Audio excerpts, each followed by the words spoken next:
Bonsoir, bonsoir, bonjour. C'est Congo News 24. Bande Koranga, comme toujours avant de commencer notre émission, nous disons merci à Dieu. Nous disons merci à nos chers abonnés et téléspectateurs qui nous suivent partout dans le monde entier et en RDC. Bande Koranga, soyez les bienvenus. À la une, Denis Kadima et l'Union européenne Bande Koba Kutanaki sur l'élection 2023. Alors, Boyebikaki, de l'autre côté, ça toujours que planifier ma plan. Mais Kadima, qui salue et Zakaoke Libos. De l'autre côté, président de la République Bandeko a inauguré une action de la diaspora congolaise, acteur de développement contre la pauvreté. Et les gars qui n'ont tel retard, alors Bandeko tous à la connecter, pour développer ensemble. Deuxième point, Bandeko Nangai, Kinshasa, adoption du projet métro Kin et voie ferrée. Donc, Nami Kolo Ezakoya, Kinshasa, ils ont développé, Bako la métro. Bandeko Ezasomo, déjà projet va voie ferrée déjà. Alors, tu peux développer, tu peux expliquer mon émission la mission. Troisième point, Bandeko Nangai. Boyoka oyo ba maimai basali le tutsi rwandais. Donc yindi na ndenga bukete na Sud Kivu. Toza la connecté pour ba tutsi rwandais soit disant ba nyamulenge nde tolo baza ko palangana. Mususu bakena maison ya MONUSCO. Alors toza la connecté pour développer ensemble. Alors, chers téléspectateurs, bande konangai to komitan auto sola masolo ya mboka. Émission na bise bandi. Ce qu'on a baninga ali yebsa bango ete et comme temps au biso nyonso to sangana tout autour de la Congo News 24 et tout développer ma solo ya mboka. Premier point na biso, on va commencer avec Denis Kadima, après diaspora congolaise, acteur de développement, lutte contre pauvreté o esalamaki na hôtel Rotana na Kinshasa. Denis Kadima et l'Union européenne bandeko bakutanaki. Jean-Marc Châtaignier a kene komona Kadima. Basa la plan ndeni élection koleka. Parce que baonde bazambazo mona onyo se zoleka. Nande banguna Congo, nde catholique a planifié ba marche naï. Pour catholique a décidé kaka atiaka mobulu. Mais, to ebete, déjà, machine à marche. Moussa les osalam. Bande ko Union européenne ba komina bango à l'aise. Tous avons mon abonka bamba comme moi au saléate parce que basango bazaka toujours comme makamuna Union européenne. Union européenne basango bakene comme mon abam. Nature na Bruxelles et pas bon ba abencho le bakene ki nasi basola ki na Jean-Marc Châtaignier. Jean-Marc Châtaignier ayebi masolo nyonso. Akutana kinamboso même avant même il y a Yanina Kadima, avant même investiture à Kadima. Alors, qu'est-ce qui s'était passé? Avant même Bayawa, Kutana Kina autorité nyonso, Bayebi ce qui se passe. Alors, Yemo Kwaza représentant na bango ambassadeur, ya Union européenne, Jean-Marc Châtaignier, Ayako Kutana na Denis Kadima.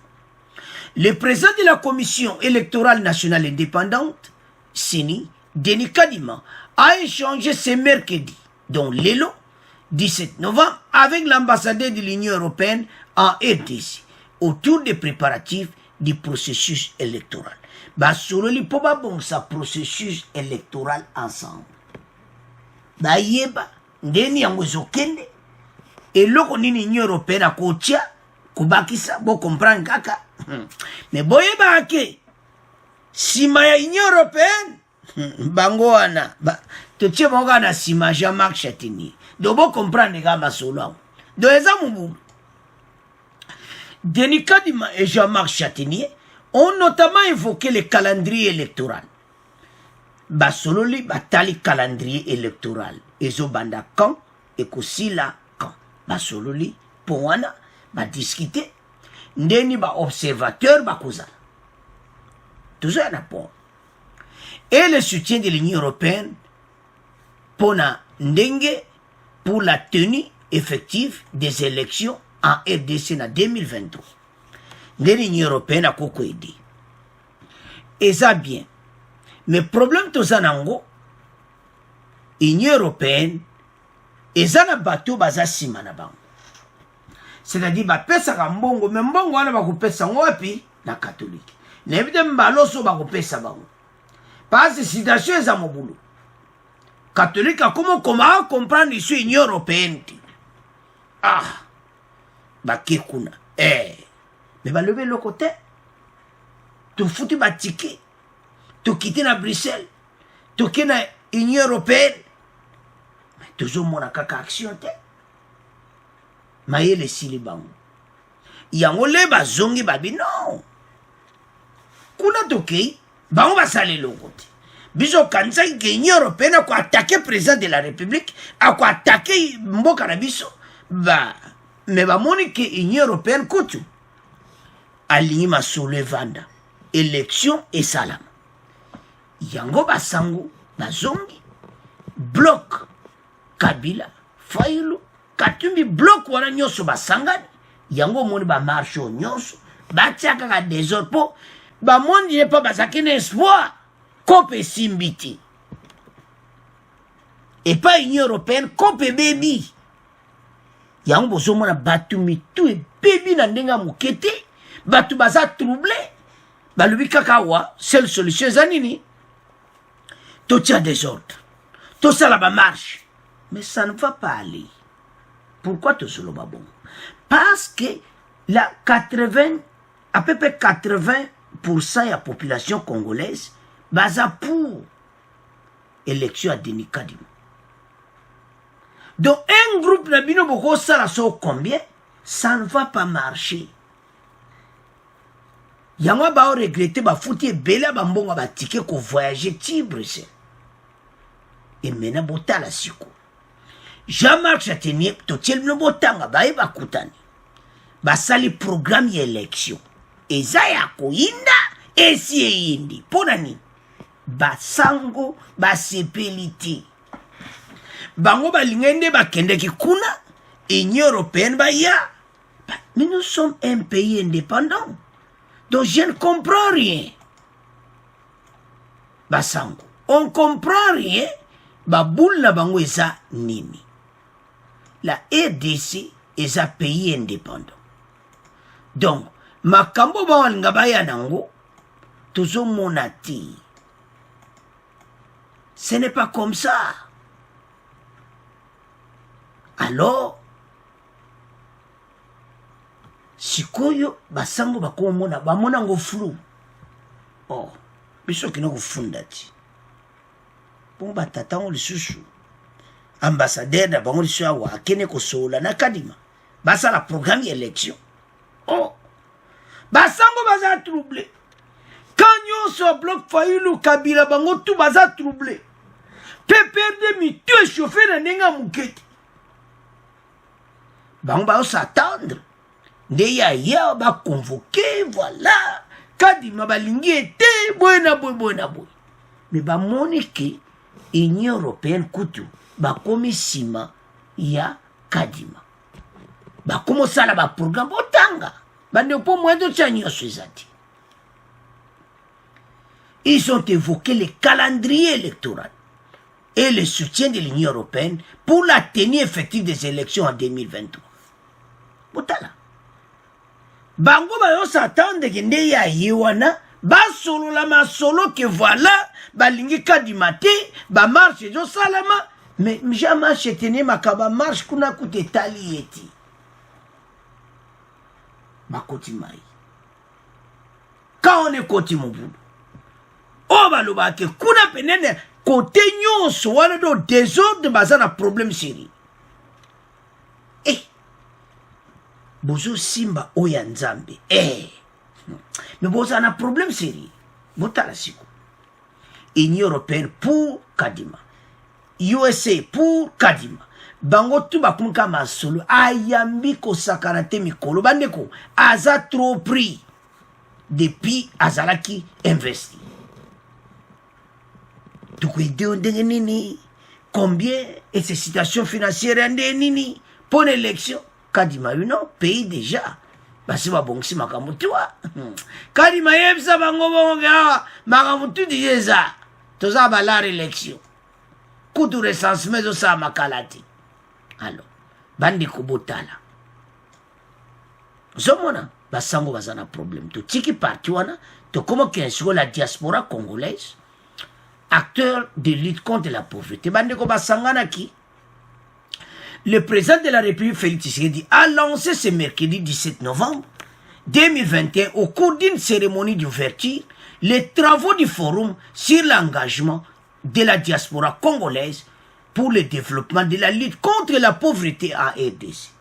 Fachi, Yemoko présent, tête à tête na diaspora, photo yangwana ba diaspora ba kitaki. Bogoyoka message ba diaspora. Marius mutapesaki message wana alobi faci yo moko ozalaki na diaspora eze esengo mpo na biso komona yo awa mpasi oyebi basituation nyonso biso sikoyo toyawa koluka koyede mpo na koinvestir na mboka na biso eza ya koyinda esi eyindi bosiko yo ndeko kongole place ozali tala baninga bayoki susi ya mboka baki kokutana président de la République pour basala action à développement et puis lutte contre la pauvreté. Mais biso kaka makele là. Makele tala ndeko nanga congolais. Soza na moi mbono le ko investir benga action eza officiel.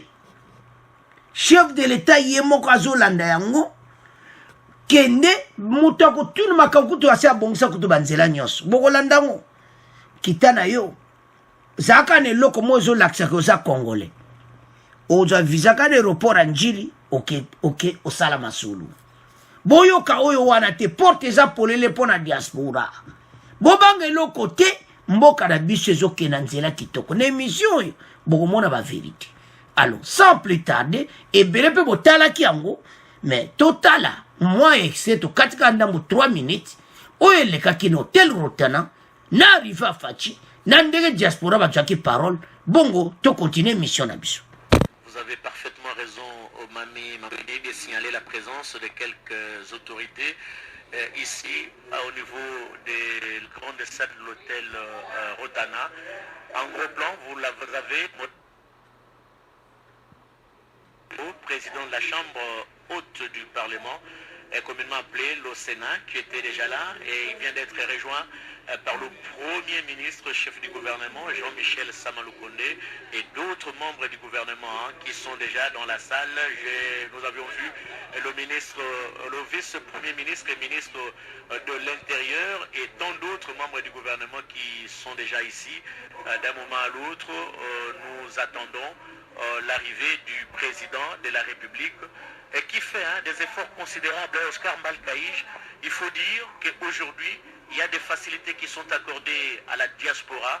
Au lieu de passer des heures et des heures au niveau des chancelleries à la recherche des visas, aujourd'hui, à partir de l'aéroport, on a son visa et on entre en République démocratique du Congo pour faire ses affaires. En tout cas, ce sont des facilités que le président de la République, il a compris que beaucoup de Congolais de la diaspora qui veulent investir au pays ont rencontré d'énormes difficultés au niveau des chancelleries, vous l'avez dit, au niveau des ambassades, au niveau de leur pays là où ils sont, leur seconde patrie là où ils ont accepté de vivre. Et le chef de l'État leur a accordé des facilités. Une fois arrivés à l'aéroport d'Ndjili, ils peuvent obtenir des visas qu'on appelle des visas aéroportuaires. Dont des facilités à moindre frais. Vous pouvez quitter l'Allemagne, la Belgique ou les États-Unis à partir de l'aéroport d'Ndjili ou de Luano à Lubumbashi ou encore de Goma. Vous pouvez obtenir votre visa aéroportuaire et entrer facilement en RDC. Mais la diaspora estime que c'est bien, mais le chef de l'État devait encore aller très loin. D'ailleurs, je pense que c'est l'essence de ces forums de 2 jours, forum de la diaspora congolaise, acteurs de développement et de lutte contre la pauvreté. Voilà, une expression faciale qui manifeste bien la joie du chef de l'État de retrouver cette grande famille de la diaspora et même quelques officiels congolais qui ont fait le déplacement de l'hôtel Rotana pour cette importante cérémonie. Il va prendre part, voilà, tout part de l'hymne national.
chance aujourd'hui extraordinaire d'avoir à la tête de notre pays quelqu'un qui vient de la diaspora. Je me demande même, Monsieur le Président, ce que nous allons dire ici, si nous devrions le dire, parce que nos problèmes, vous les connaissez, vous les avez vous-même vécus. Évidemment, nous savons que vous n'avez pas que nous à gérer, raison pour laquelle aujourd'hui nous voulons encore vous rafraîchir la mémoire pour vous rappeler vos engagements. Merci, Excellence Monsieur le Président de la République. Ce forum est donc le fruit d'un partenariat entre le programme présidentiel de lutte contre la pauvreté et les inégalités, le ministère des Affaires étrangères et l'Organisation internationale pour l'immigration. Bandeko, Tolandi Bissonyos, voilà la fierté à RDC. Marius Alobi, Keze Sengo, comme on a la tête de la RDC, diaspora mutazo diriger. Somona. Facha yebi diaspora très bien. Ayebi onyoso mindele basalaka. Ayebi comment Europe ezo tambula. Mbala moko a komi président de la République. Ayebi ke il faut na bongsa mboko. Bande ko boko mwana émission makambo. Mboke zo koma na niveau moko. Mais boza la passion. Ba projet on a nyonso ko tu attends. Toujours y en a point. Botala bo autorité nyonso présent. Sama le Condé. Do batu nyonso le bo mwana vidéo on a tout le monde. Bunde bo moni wana présent. Pour l'intérêt de la nation. Ya wana yebisa kabino. Boza la fière. Boza na mwana mboka de père et de mère à la tête du pays. Et c'est ngam na le bozo mwana Marius nenga lobi ante bolandite. Et belé botala kiam. Mais tu as qu'à ne mécher pour Congolais à fungola misu. Batia quoi ko pesa bino ma faux discours. Ou est sous l'air ma faux discours. Ou est l'air mboke tambola. Batu basala masolo mboke avancé pour EDC et Pamboma. Ba Congolais bazole lanzala. Ba Congolais ba vie habite. Mais il y a des Congolais na diaspora. Et belé bazana bambongo na bango. Baniba ya ko investir na mboka. Ba fungole siko porte. Ba sali un comité avec nani ya immigration. Commandeni to kokene na mboka ko investir. Poliboso moni oh na sali na memba mituka nanga 10. Na kone matadi ba tracasserie. Siko makambwane zati. Avant même osala makamuno nyonso. Kutana na action o nyoso parce que forum on est bandi lelo ko sila lobby bandiko et à des jours à l'hôtel Rotana yango facha ko fungola yango kuna za diaspora nyoso aya ko investir na mboka ba yebi ke ba diaspora ba dépensa kana mboka bandeko le président yebi yango participation na biso surtout compter ba dollar o toza kotina surtout na l'ère il y a 18 ans au pouvoir pour l'ère on ezaki passe ma kasi koleka. Si on peut passer ça, mais boye ba ke ba Congolais ba contribuer à la diaspora, ba contribuer à makasi. Ya auto ça ba Congolais boti ko la ba discours à lokutawa. Ozana mbongo na yo kende ko investir na mboka. Oyo ka mutazolo bo voilà. Mboko mwene investir ate mboka non, bandeko. Toyebi ke tozana ba situation ezana est. Tu as vu que tout ça dans ma situation moko difficile tout bazo mais ba kambi oyo bazana mboka bazana posa et puis bazo bongisa quand il y a quand même tout ça mona ba acte bazo bongisa et l'on ezo zanga yonde kona ngofandi na ndako ozana mwa mbongo na yo kende ko investir oko perdre ngo te passe ces chuma kamwa ndenge wanati ça va passer proprement de actionnaire Bosololi, makambutu, ba faire na yo evandi. Ba seli yo makambutu. Elo yo ko sala ko laksaka giloko moko na maboko na yo, de père et de mère n'aéroport, naza congolais, allez, nzele tambouli.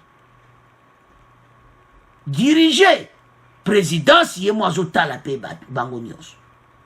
mboka bonga susi afaci ya kamoko bozomona siko ba président boyi batu balingi bazolinga batu babongisaka mboka te toza na problème ou bien comment est-ce que négativité wana tokolongola yango te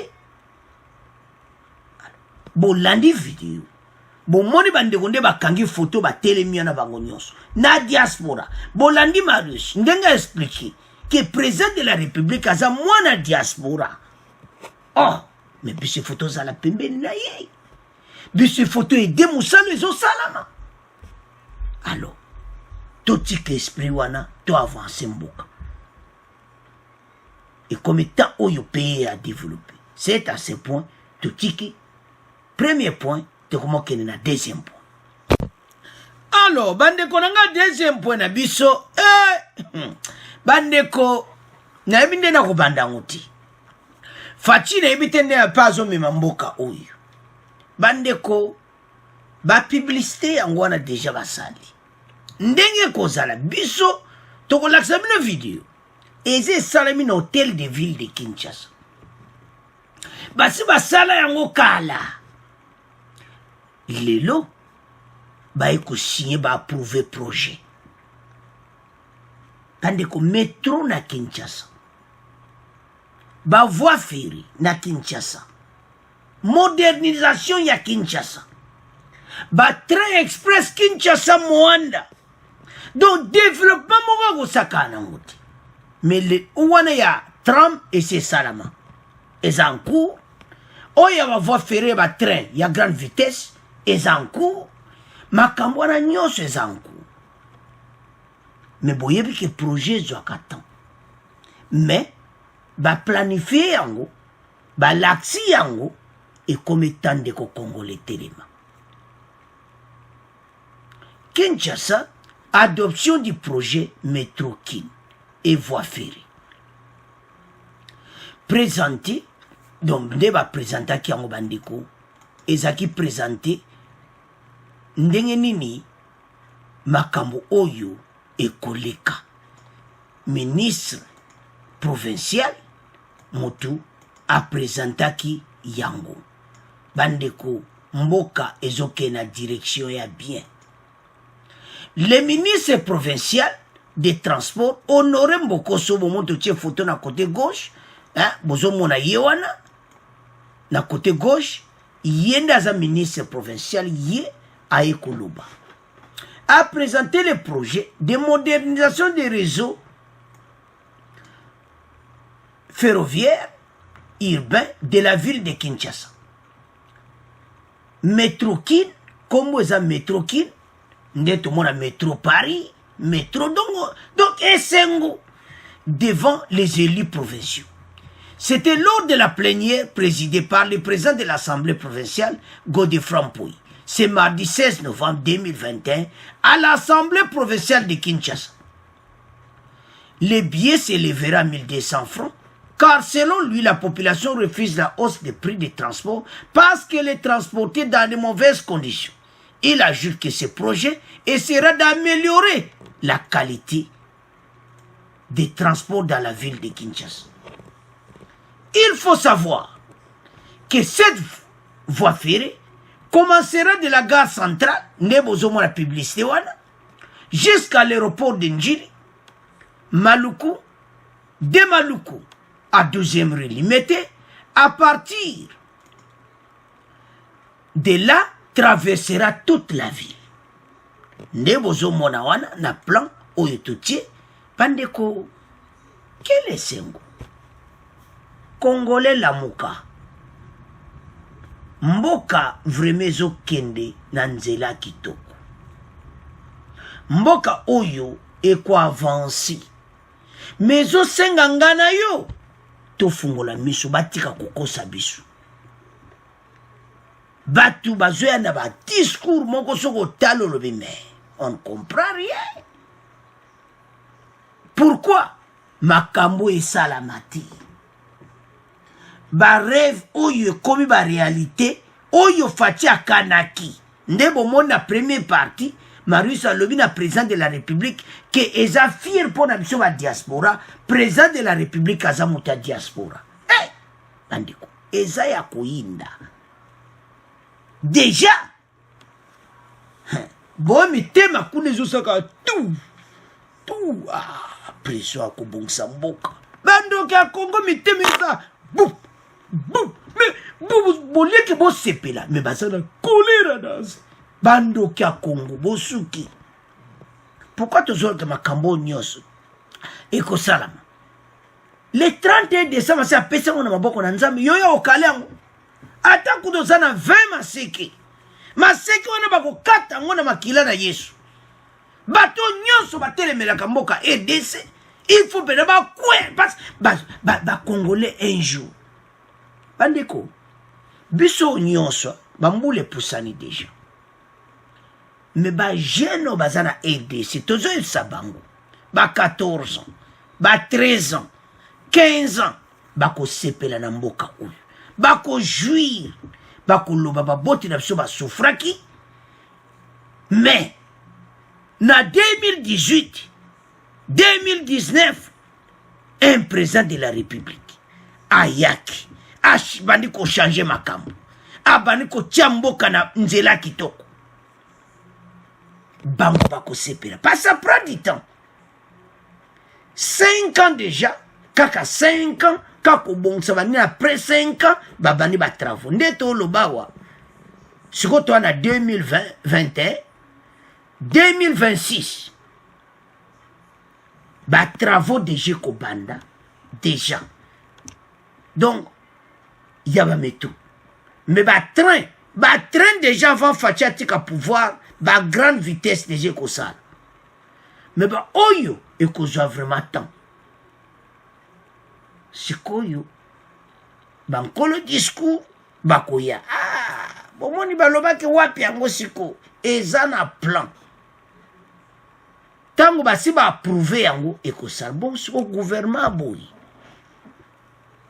Mais total extrait oyo bongo to continuer mission na biso bomona déjà maquette ne baza ko expliquer on a vidéo bon to continuer mission na biso.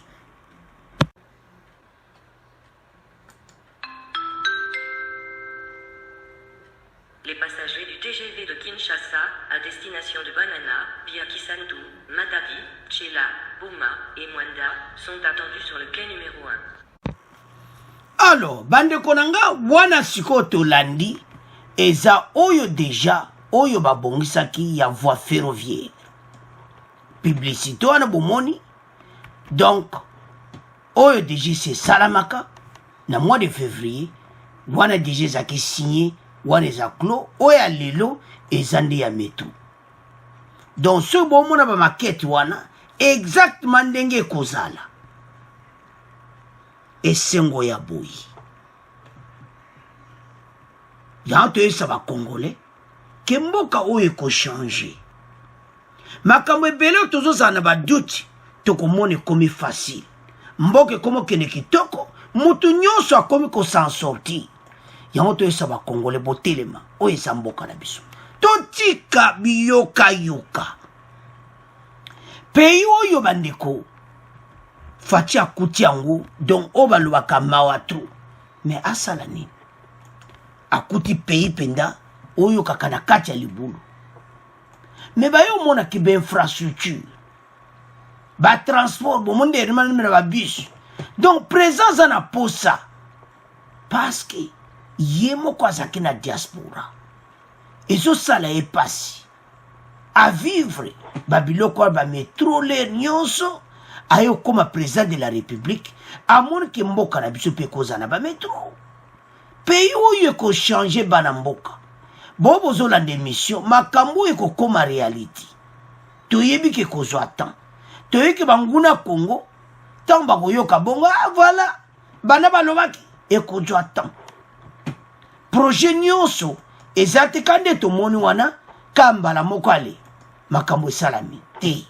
projet zwaka temps mais so senga biso nyonso tozala bomoko parce que biso moko ba congolais ka batu to bomaka mboka oyo biso moko batu to tiaka désordre ekomi tato zala bomoko bandeko na ngai ekokoma na lere moko motu nyonso akobetela Faci maboko lelo bozomona te ekoma na lere mo boyesa bato bino bokosa biso bolwaki Faci obongisa mboka te po bato nyonso bavandi union sacré bayebi vision na ye bayebi ke Faci akobongisa mboka me banguna Kongo nde bazotia bamanevre alors bandeko na ngai totelema oyo eza mboka na biso makambo bomoni eza te baprojet se salama oya lelo nde bomoni date wana nde oyo ya mardi le 16 novembre nde oyo ya métro balancer projet ya métro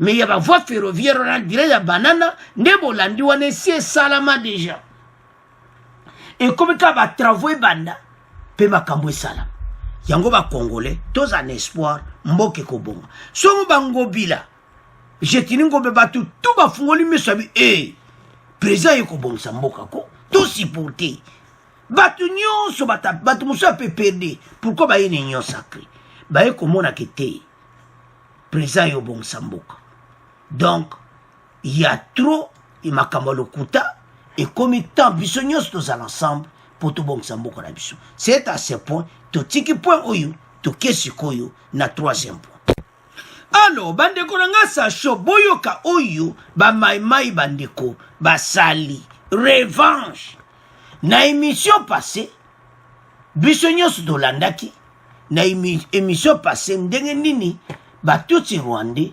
babomaki bakongolais toyebaki ke makambo ekosalama situation ya kuna eza situation moko facile te parce que bamaimai wana toexplike yango boku tolakisa bino bango position na bango bie baza banani baza bagroupe armé oyo oyao biso tomonaka te contre mboka te bango mission na bango eza baprotege Sud Kivu likambo ya mabele bamaimai wana bango nde likambo ya mabele bandeko bocomprendre bakoli kuna bavivre kuna bamoni makambo ebele ya mabe alors bango batelemi balobi foto supporter mboka na biso toyebaki ke bango bakotomboka parce que oyo esalamaki na batutsi rwandais soi-disant banyamulenge kobomo babenga banyamulenge toyebaki oyo esalamaki toyebaki barepercussion ekozala makasi parce que bango eloni bango basalaki babomi bakongolais banane babomi baza na bato na bango makanika oyo aza na zamba baye basali bakongolais mabe bango bakanisaki olere wana sikoyo revanche bakoteli bango malgré arme azolinga revanche te mais bango bazomona ke lere bato oyo bayaka barefugie bango ntango bayaka bandeko basalaki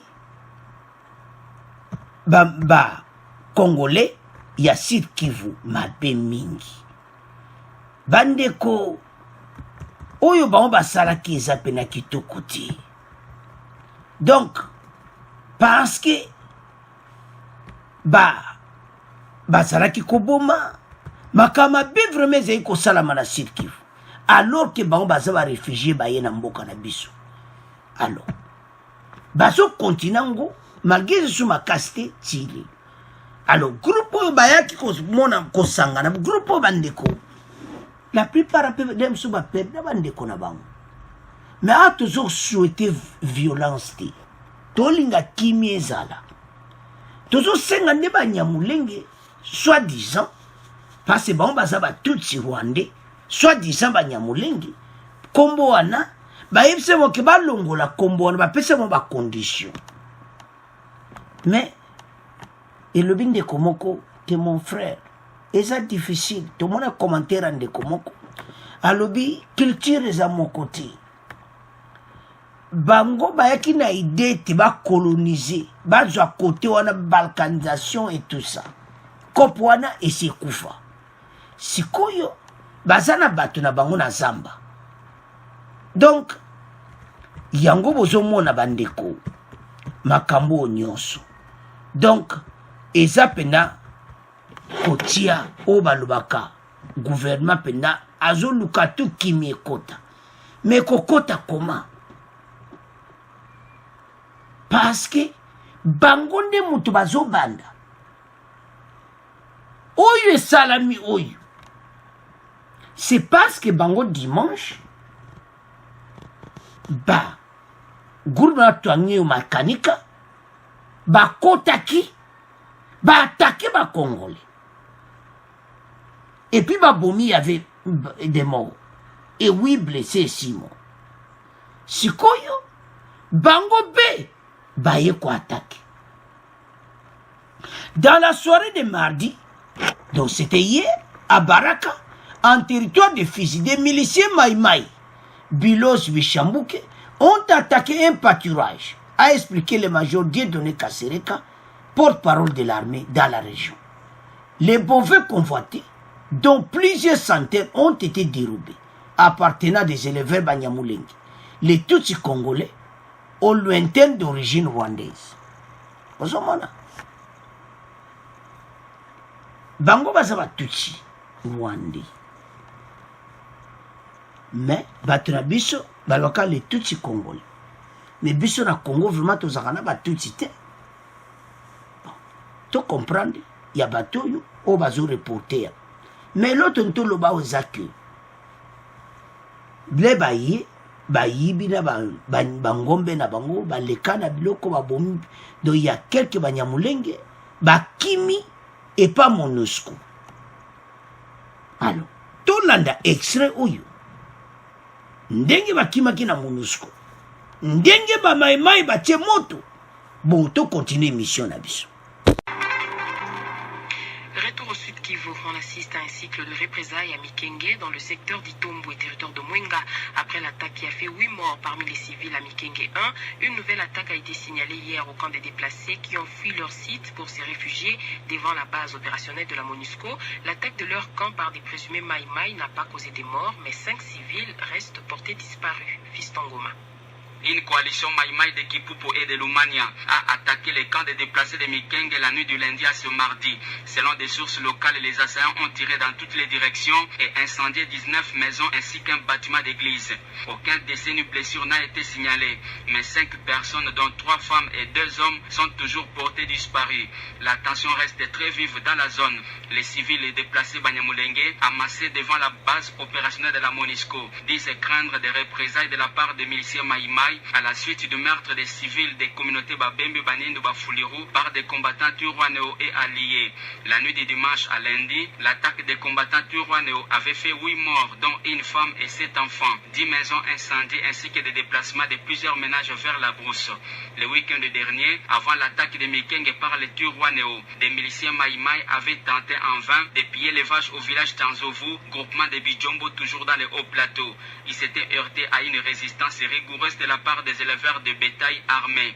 2 éleveurs de vaches avaient été tués, parmi lesquels Sengi Yumva, chef du village de Chanzovu. D'Ouvira Fistongo Mamayabala Radio Kapi. Alors, bande konanga tolandi biso nyonso. Le Maïmaï bayindisi na ndenga mukete. Les Tutsi rwandais, soi-disant les Banyamulenge. Alors, bango tout. Aliba, pakati na kata MONUSCO. Wow. Alors, ba vache, ba lekana ba plan na bango. Donc, mon boulot nyonso. Ezo senga système moko bien. D'abord, gouvernement nanu a kitsa mitema batu. Bango passe kombo ana. Oyo bon bazo memba balongola kombatia bango kaka badi makombo na moya Batutsi Rwanda. Mais nazo yebate comment mutazo boya kombo na ye azo lingaka kombo ya ba oyo. Pourquoi? C'est ça le problème na dossier oyo bandiko. Bandima ete bango baza Batutsi Rwanda. Qui mieux qu'on diminue moi mouki? Parce que c'est difficile, ça chauffe pour le moment. Les Maïmaï sont un terme générique. toni te expliquer bo comprendre oyo ka ba mai parce que baza ba sorti beli mais ba oyo o baza na Sud-Kivu o ba ataka Banyamulenge baza na mission principale Tolanda sont un terme générique désignant des miliciens constitués sur une base communautaire. Les Bilozi Bichambuke regroupent des membres des 3 communautés opposées au Banyamulenge, à savoir les Babembe, Bayindu, Bafuliru.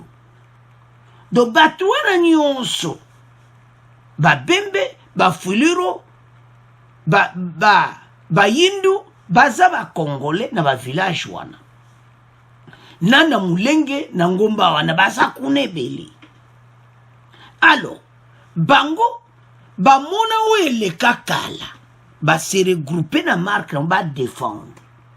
Mais na niveau ezokoma mabe. Ezosenga gouvernement aluka atia kimia. Kimia ko sala mandenge ni. D'abord, côté ya batuchi Rwandais, balongola kombo bandima ke bazaba paya. Kimia ekota. Biso atoyaka jamais kopelisa mota mobulu non. Tozana esengo pete tozana besoin kake batu bazana kimia bayokana. Ngana ndima ke ngana za étranger na respecter ba droit ya RDC to vivre nation. Mais bango bali ba vivre lokola ke waneza pays na bango. Bandi otala partout à moi jalousie zalaka. Nandenga mabeti. Mende to na ba pays européen. Mundela o sepelate présence non surtout que donc ezalaka bongo. Mais pour yo vanda kimia, il faut respecter ba loi mboka wana. So kuti batu bazo tambula na gauche, yo tambula na gauche. O kuti batu batambula na droite, yo tambula na droite. Mais dans ces cas, c'est difficile. Un, tous la même culture. Ba vandi sika moko. Tozana makambo eza ndenge moko te. Ba Rwandais bazana ba marque na ba. C'est pour cela ozomona ke bango basala pe armée na bango na zamba oyo makanika. Kote na biso pe ba maimai.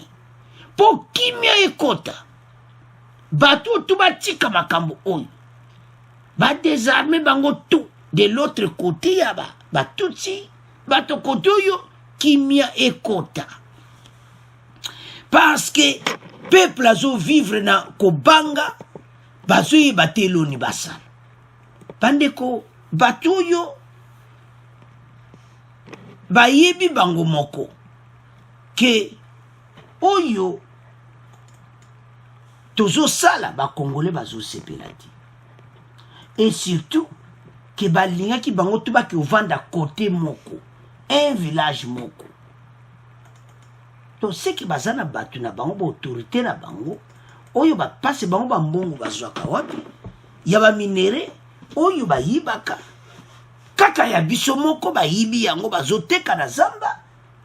Basombaka ba minduki et tout ça, ba protégeaka batu na bango. La plupart musu bazaki na armée boyebi tolobaki na émission passée ya mécanique et tout ça.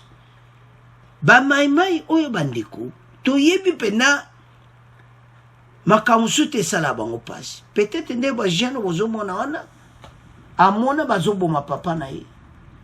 Pona ba pota wana esila. To biso to pesaka conseil. Gouvernement asala effort.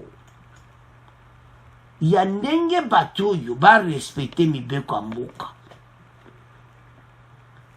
Parce que bango baza bapaya. Partout dans le monde, ezala biso ba Congolais, toza pe bapaya libanda. Mais to se comporter na ndenga bien.